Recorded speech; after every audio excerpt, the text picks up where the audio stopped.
Hello दोस्तों, हम conclusions और स्टेटमेंट के बेस्ड क्वेश्चंस कैसे हल करें उसका एक और एग्जांपल हम यहां पर हल करेंगे। इसमें कैसे करेंगे कि जो स्टेटमेंट्स हैं उनको हम पिक्चर के फॉर्म में रिप्रेजेंट करेंगे और पिक्चर में भी सिर्फ गोले सर्कल बना के, और उनको आधार मानते हुए जो कंक्लूजन्स दे रखे हैं उनको चेक करेंगे कि क्या वो उस पिक्चर के आधार पे सही है या गलत, और फिर हम अपने आंसर तक पहुंचेंगे। तो इस क्वेश्चन में दो स्टेटमेंट दिए हुए हैं। पहला दिया हुआ है ऑल कार्स आर बसेस। मैंने आपको फिर याद दिला देता हूं कि जब भी ऑल वाला स्टेटमेंट आएगा वो गोला छोटा होगा, ठीक है, वो गोले के अंदर गोला होगा, तो जो अंदर वाला गोला होगा वो ऑल के साथ में जो शब्द लिखा हुआ है उसका होगा। तो ऑल कार्स, तो पहला गोला आपका जो है वो है कार का, और ये सारी की सारी कार क्या हैं? बसेस हैं। तो दूसरा जो गोला होगा आपका, ये आपका हो गया बसेस का। किसका हो गया?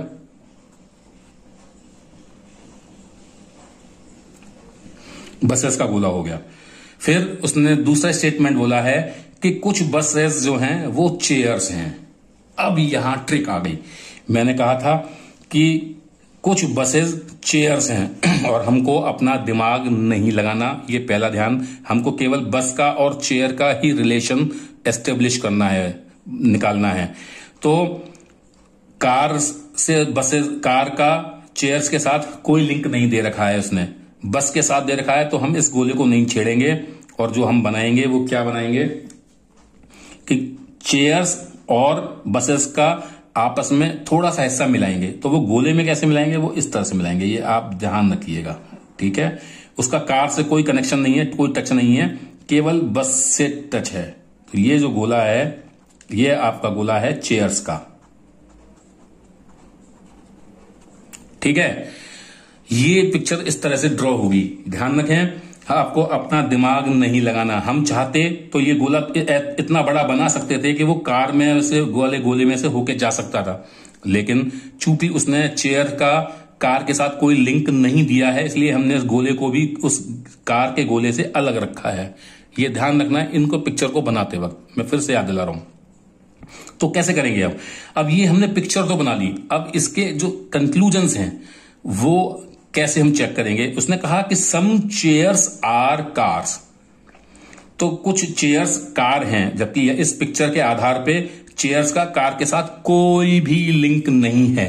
तो इसका मतलब हुआ कि पहला स्टेटमेंट गलत है, ठीक है। ये पहला कंक्लूजन आ गया कि चेयर्स जो कह रहा है कि कुछ चेयर्स जो है वो कार हैं, जबकि हमारी पिक्चर कहती है कि नहीं साहब, कोई भी चेयर कार है ही नहीं, क्योंकि टच ही नहीं है आपस में। तो इसलिए पहला स्टेटमेंट गलत हो गया। फिर वो कहता है दूसरे कंक्लूजन में कि ऑल बसेस आर चेयर्स।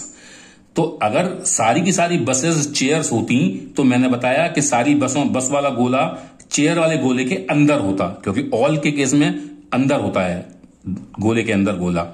तो सारी की सारी बसेस तो चेयर नहीं है, हाँ कुछ बसेस ऐसी हैं जो चेयर्स हैं। तो ये दूसरा स्टेटमेंट भी गलत हो गया आपका। भाई सारी बसेस चेयर नहीं है, कुछ बसेस चेयर हैं, तो ये दूसरा स्टेटमेंट भी गलत हो गया। तो इस तरह से आपका दोनों ही गलत हैं। तो अगर हम एग्जाम में होंगे तो हमारा आंसर सी होगा। आंसर जो हमारा होगा वो सी होगा कि कोई भी स्टेटमेंट हमारा सही नहीं है, ठीक है। साथ में हम दूसरा भी एक और कर लेते हैं, एक क्वेश्चन प्रैक्टिस के लिए, आपको समझ में आ जाएगा कि स्टेटमेंट दिया है सम हेन्स आर काउज, कि कुछ मुर्गियां गाय हैं। तो सम के केस में गोले आपस में काटते हुए बनाए जाते हैं, जैसे ऐसे। एक गोला ये है हेन्स का,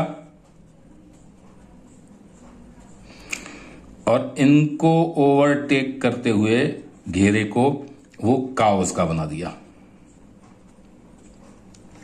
ठीक है। तो इसके जो कॉमन वाला जो एरिया है, ये हम ये कह सकते हैं कुछ मुर्गियां काउज हैं, सम हेन्स आर काउज, या ये भी कह सकते हैं इसका रिवर्स कि सम काउज आर हेन्स। दूसरे में हम करेंगे, दूसरा स्टेटमेंट को लेंगे कि ऑल काउज आर हॉर्सेस, कि सारी की सारी गाय घोड़े हैं। तो अब सारी की सारी गाय घोड़े हैं, तो मीन्स गाय का गोला अंदर आएगा, घोड़े के वाले गोले के अंदर। ध्यान रखें कि अगेन हॉर्सेस का मुर्गियों के साथ कोई ताल्लुक नहीं है, वरना हम एक बड़ा गोला बना लेते तो काव का घेरा उसके अंदर आ जाता, लेकिन मजबूरी क्या होती, उसमें मुर्गियां भी अंदर आ जाती, तो मुर्गियों से हमारा कोई लिंक नहीं है। तो हम केवल काव वाले घेरे को बाहर एक घेरा बनाएंगे और ये घेरा होगा आपका हॉर्सेस का। समझ में आ गया आपको? अब हम इससे लिंक निकालेंगे कि कंक्लूजन्स सही हैं या नहीं। पहला है कि सम हॉर्सेस आर हैंस। तो इस स्टेटमेंट में हम जब देखते हैं कि भाई जब हम कि हाँ यस हॉर्सेस वाला घेरा जो है गोला वो हैंस मुर्गियों वाले गोले के अंदर से होके जा रहा है, तो ये बात स्टेटमेंट सही हो गया कि कुछ घोड़े ऐसे भी होंगे जो मुर्गियां होंगी, हैंस होंगी, तो ये स्टेटमेंट सही है हमारा। फिर दूसरा वो कहता है कि ऑल काउज आर हॉर्सेस, तो ये बिल्कुल सही है। सॉरी, सेकंड स्टेटमेंट है सम हैंस आर हॉर्सेस, तो भैया कुछ मुर्गियां घोड़ा है, मीन्स मुर्गियां और घोड़े का ओवरलैप हो रहा है, तो ये बात भी सही है कि yes some hens are horses. तो दोनों स्टेटमेंट हमारे यहां सही है, तो हमारा आंसर होगा डी, क्योंकि हमारा दोनों ही आंसर जो कंक्लूजन्स हैं वो हमारे सही हैं। तो उम्मीद है इस तरह से आपको समझ में आ गया होगा कि इस तरह के सवालों को हम कैसे हल करेंगे। तो मिलते हैं नए सवालों के साथ रीजनिंग के अगले वीडियो में।